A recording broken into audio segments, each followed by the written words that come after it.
ప్రజలను హింసించినందుకే మమ్మల్ని ఇంత దారుణంగా హింసించి మా అన్నల్ని మా నాన్నని చంపాడా భీష్ముడు. మరి నేను ఇంకెంత పగ తీర్చుకోవాలి, ఏ శిక్ష వేయాలి, ఎలా వెయ్యాలి అని అనుకున్నాడు.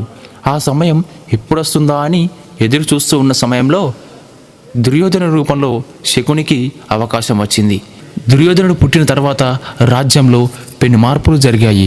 అక్కడ ఆస్థాన గురువులు, జ్యోతిష్యులు గాంధారి మరియు ధృతరాష్ట్రుని దగ్గరికి వచ్చి రాజ్యంలో ప్రస్తుతం జరుగుతున్న విపత్తులకు కారణం దుర్యోధనుడు. అతడు నష్టజాతకుడు. అతను నష్టజాతకంలో పుట్టాడు. తను ఎక్కడుంటే అక్కడ ఎవరూ సంతోషంగా ఉండరు.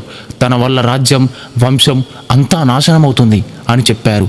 అతనిని బ్రతకనివ్వకూడదు అని చెబుతారు. అది విని ధృతరాష్ట్రుడికి చాలా కోపం వచ్చి పిల్లలు పుట్టాలని పరితపిస్తున్న సమయంలో మాకు పుట్టిన మొదటివాడు దుర్యోధనుడు. అతనంటే మాకు అత్యంత ప్రేమ. ఎట్టి పరిస్థితుల్లోనూ దుర్యోధనుడు మాతోనే ఉంటాడు. కురు వంశానికి రాజవుతాడు అని చెబుతాడు. ఆ రోజు గాంధారి ఒంటరిగా కూర్చొని ఏడుస్తూ ఉంది. ఆ రోజు నేను తొందరపడి నా గర్భం మీద గుద్దుకొని కనడం వల్లే కదా ఈ అనార్థం జరిగింది.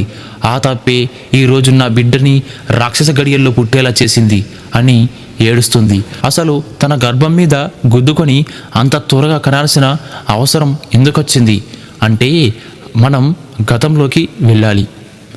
గాంధారి గర్భం రాకముందు పాండురాజు, కుంతి మరియు మాద్రిలతో కలిసి విహారయాత్రల కోసం అడవిలకు వెళ్ళారు.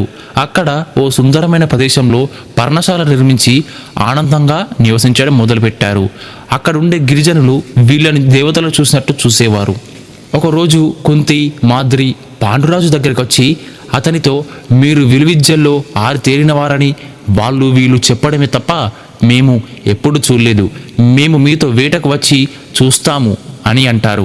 సరే అని పాండురాజు వారిని తనతో పాటు వేటకి తీసుకెళ్తాడు.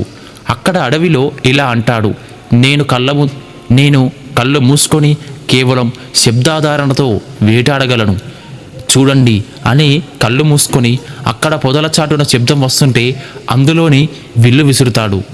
వెంటనే ఎవరో మనిషి అరిసిన శబ్దం వస్తుంటే ఎవరా అని చూస్తే వాళ్ళిద్దరూ గంధర్వులు. వాళ్లకు సరదాగా జింక రూపంలో రమించాలని కోరిక కలిగి జింకల్లా మారి అక్కడ పొదల్లో రమిస్తూ ఉన్నారు. ఆ విషయం గమనించని పాండురాజు వాళ్ళ మీదికి బాణం వేశాడు. గంధర్వులు ఇద్దరిలో స్త్రీ మరణించింది. పురుషుడి కోపం వచ్చి ఇలా అంటాడు, మృగాల సైతం పశువులు రమిస్తున్నప్పుడు దాడి చేయవు, వేటగాళ్ళు వేటాడరు. అలాంటిది చూడడానికి నువ్వు రాజులా ఉన్నావు. నియమం తప్పి రమిస్తున్నప్పుడు మాపై బాణం వేశావు. నా భార్య చావుకి కారణమయ్యావు. ఈరోజు నిన్ను నేను శపిస్తున్నాను. ఏ రోజైతే నువ్వు ఇంకొక స్త్రీతో సంగమిస్తావో ఆ రోజు నువ్వు మరణిస్తావు అని శాపమిస్తాడు. ఇక పాండురాజుకి అర్థమైంది, ఈ జన్మలో తను తండ్రి కాలేడు. ఇక సన్యాసం తీసుకొని ఇకపై అడవుల్లోనే ఉంటాడు. మీరు హస్తినాపురానికి వెళ్ళి నేను రానని చెప్పి కబురు పెడతాడు. ఆ మాట విన్న ధృతరాష్ట్రుడికి ఆనందానికి అవధుల్లేవు. ఇక సింహాసనం పూర్తిగా తన సొంతమని అనుకున్న సమయంలో గాంధారి గర్భవతి అని తెలిసింది. ఆ కబురు పాండురాజుకి తెలుపమని భటుని పంపిస్తాడు. పాండురాజుకి ఈ వార్త వినగానే ఎక్కర్లేని దుఃఖం తన్నుకొచ్చింది. గుడ్డివాడైన అన్నకే సింహాసనం దక్కింది, తర్వాత నా అన్న పిల్లలకి దక్కుతుంది. ఇక నా పిల్లలు రాజయ్యేదెప్పుడు? నాకు కానీ నా వంశానికి కానీ రాజ్యయోగం లేదా? ఇది ఎలాగైనా మార్చాలనుకొని తన భార్యలిద్దరిని పిలిచి నేను పిల్లల్ని కనలేను ఈ శాపం వల్ల. ఇప్పుడెలా మన రాజ్యానికి రాజుని నా వారసుడు అవ్వలేకపోతున్నాడే అని కుమిలి కుసించిపోతున్నాడు. రోజు రోజుకి ఆయన బాధ ఎక్కువైపోయింది. వాళ్ళు తమ భర్త బాధను చూడలేక అక్కడి నుంచి వెళ్ళిపోయారు. అక్కడ కుంతి ఒంటరిగా కూర్చొని ఏడుస్తూ ఇంకా తన జీవితంలో జరిగిన అత్యంత బాధాకరమైన సంఘటన గుర్తుకొచ్చి ఏడవసాగింది. కుంతి యవ్వన వయసులో ఉన్నప్పుడు తనుండే ఆశ్రమానికి దుర్వాస మహర్షి అనే అతడు వచ్చాడు. ఆయనంటే అందరికీ చాలా భయం. ఎందుకంటే అతను ముక్కోపి. చిన్న పొరపాటు జరిగినా ఆయన ఉన్నదానికి కానిదానికి చాలా కోప్పడేవాడు. అందుకే ఆయనని అందుకే ఆయనకు సేవ చేయడానికి ఎవరూ ముందుకు రాలేరు. కానీ కుంతి మాత్రం ధైర్యంగా ముందుకు వచ్చి ఆయన ఆశ్రమంలో ఉన్నన్ని రోజులు తానే కన్న కూతురిలా కన్న తల్లిలా చూసుకుంది. ఆమె చేసిన సేవకి ముగ్ధుడై ఆయన ఆ ఆశ్రమంలో నుండి వెళ్ళేటప్పుడు ఆమె చెవిలో ఒక మంత్రం చెప్పి, ఈ మంత్రం చాలా శక్తివంతమైనది, ఇది 5 సార్లు నువ్వు ఉపయోగించుకోవచ్చు. అలాగే ఈ మంత్రం ఉచ్చరించి నువ్వు ఏ దేవుడిని పిలిచినా ఆ దేవుడు నీవాడవుతాడు అని చెప్పి వెళ్ళిపోతాడు. ఆయన చెప్పిన ఆ మంత్రమే భూమి మీదకి దేవుళ్ళని దింపేలా చేసింది. దేవుళ్ళని మనతో కలిసే తిరిగేలా చేసింది. ఆ మంత్రం ఏమిటో, దానికి ఉన్న శక్తి ఏమిటో కౌమార దశలో ఉన్న కుంతికి అర్థం కాలేదు. మరుసటి ఉదయం రోజు ఒక నదిలో స్నానం చేస్తూ దేవుడు నావాడవ్వటమా ఏమిటి, దానికి అర్థం ఏమిటి అని ఆలోచిస్తూ ఒకసారి ప్రయత్నిస్తే తెలుస్తుంది కదా అని నది ఒడ్డునకు వచ్చి ఏ దేవుడిని పిలుద్దామా అని అనుకొని ఆకాశం వైపు చూస్తే సూర్యుడు కనిపించాడు. సరే అని సూర్యుణ్ణి తలుచుకొని ఆయన దండం పెట్టి ఆ మంత్రం ఉచ్చరించింది. కళ్ళు తెరిచి చూస్తే ఎదురుగా అత్యంత కాంతివంతమైన సూర్యుడు కనిపించాడు. సూర్య భగవానుడి కాంతి ఆమె చుట్టూ అల్లుకుంది. ఆ కాంతిలో ఆమెకు ఏం కనిపించడం లేదు. కొంతసేపు ఏం కనిపించక ఏం జరుగుతుందో ఏమీ అర్థం కాలేదు.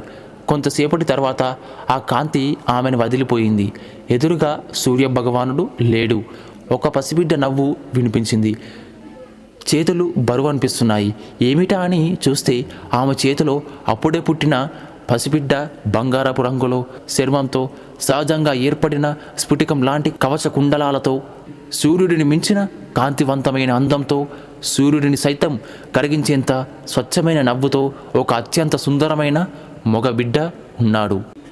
అంటే ఈ బిడ్డ నాకు సూర్యుడికి పుట్టిన బిడ్డ, దేవుడు నావాడవుతాడా అంటే అర్థం ఇదేనా అనుకుంది.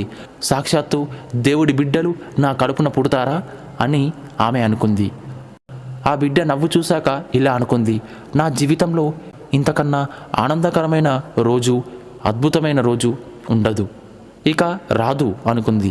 కానీ అదే రోజు ఆమె జీవితంలో మర్చిపోలేని విచారకరమైన రోజు కూడా అయ్యింది. నాకు పెళ్లి కాకుండానే ఈ బిడ్డకి కారణమైన వాడు నా పక్కన లేకుండా తండ్రి లేని బిడ్డతో ఈ సమాజం నన్ను అంగీకరించదు. ఈ బిడ్డని నాతో ఉంచుకోలేను, అలా అని వదిలేయను లేను.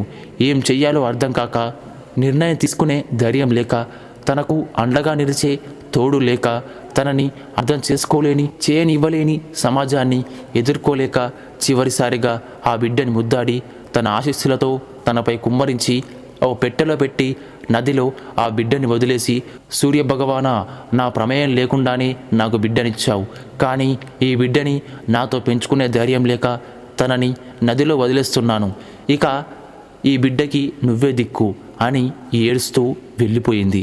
ఆ బిడ్డ పేరే కర్ణుడు. ఆ రోజును గుర్తు చేసుకొని కుంతి చాలా బాధపడింది. కుంతి కర్ణుడి విషయంలో చాలా జీవిత సత్యాలు తెలుసుకోవచ్చు.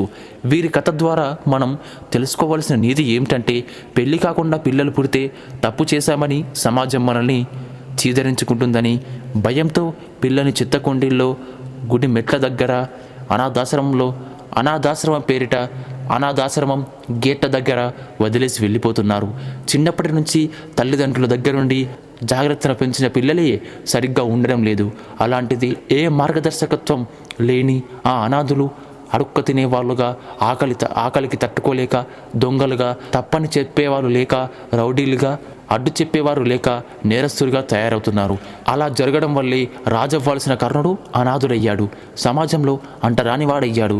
ఎంతో శక్తి ఉన్నా, ఎంతో వీరుడైనా, ఎంతో మంచివాడైనా సరైన గైడెన్స్ లేక, తనకి సహాయం చేసేవాళ్ళు లేక, తనకి సహాయం చేసే వాళ్ళే మంచివాళ్ళు అనుకొని దుర్యోధనుడితో చెయ్యి కలిపి తన జీవితం మొత్తం నాశనం చేసుకున్నాడు. కర్ణుడు ఆనందంగా ఉన్నట్లు భారతంలో ఎక్కడా ఉండదు. కర్ణుడిలా, కుంతిలా ఏ తల్లి కొడుకు బాధపడకూడదు. కాబట్టి పెళ్ళికి ముందే సెక్స్ చాలా తప్పు అన్నారు.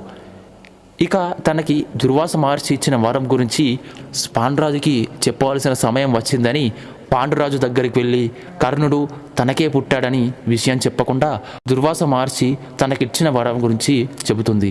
పాండురాజు ఆనందంతో గంతేస్తాడు. అక్కడ రాజ్యంలో గాంధారి గర్భవతి అయింది.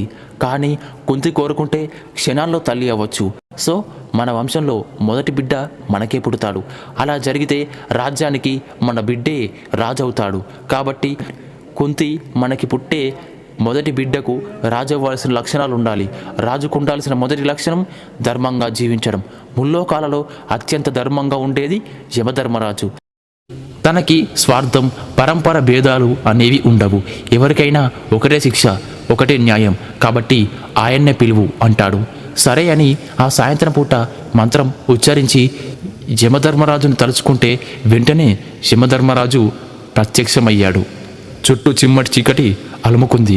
కాసేపటి తర్వాత తన చేతిలో ఓ బిడ్డ ఉన్నాడు. అతడే ధర్మరాజు. కురు వంశానికి కొత్త రాజు పుట్టాడని పాండురాజు హస్తినాపురానికి గర్వంగా కబురు పంపించాడు. దానికి గాంధారి మరియు ధృతరాష్ట్రుడు ఆశ్చర్యపోయాడు.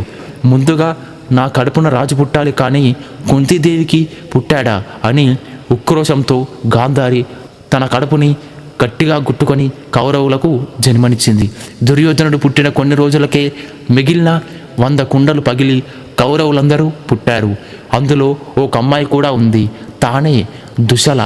దుర్యోధనుడు మిగిలిన 100 మంది కలిసి మొత్తం 101 మంది కౌరవులు గాంధారికి పుట్టారు. నాకు 100 మంది మగ సంతానం పుట్టారని పాండురాజుకి వర్తమానం పంపించండి అని ధృతరాష్ట్రుడు అన్నాడు. తర్వాత ఏం జరిగిందో నెక్స్ట్ పార్ట్లో తెలుసుకుందాం. ఈ వీడియో నచ్చినట్టయితే ఖచ్చితంగా లైక్ చేయండి, షేర్ చేయండి, అలాగే మాకు కామెంట్ రూపంలో తెలియచేయండి. Thank you.